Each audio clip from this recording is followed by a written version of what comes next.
and welcome back to your Real Pro Tips. Today we're talking about an escrow deposit. What's an escrow deposit, you ask? Let me tell you.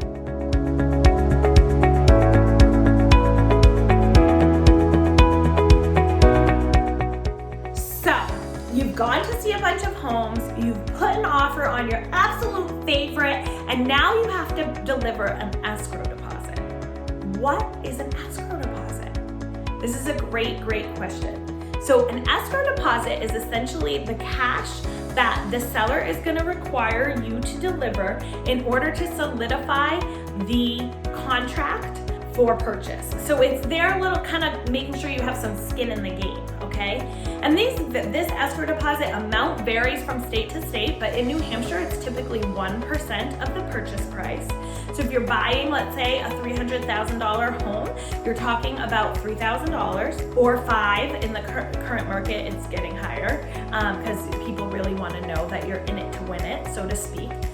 So what happens to that money? So my brokerage is awesome, and we do that all electronically, so it's super easy and it goes in directly. But in most cases, you're gonna write a check out directly to the listing broker. So this is fascinating. This check will be cashed, but it is technically not in your seller's hand.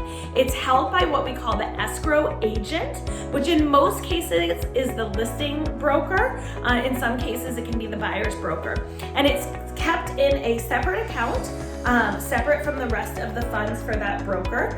And it kind of sits there until the deal either closes or is dissolved. So if the deal closes, that money is credited to the buyer, and it usually contributes to closing costs or down payment. So you're not paying those things twice. That escrow deposit will contribute to that. And if the deal falls apart, then depending on why the deal fell apart, it either goes back to the buyer or remains with the seller. So it is not technically in the seller's pocket, but it is cashed and held by a separate agent. It is super important to recognize if there is any dispute about the escrow deposit. If the seller says they deserve it because the buyer broke the contract, and the buyer says they deserve it because the seller broke the contract, the agents and the brokers have nothing to do with this at that point. If there is a dispute, it must go to arbitration, and that is why that money is held in a separate account. And then through arbitration, or the judge or whomever determines who gets that money, and then they authorize a release from that account to the correct parties.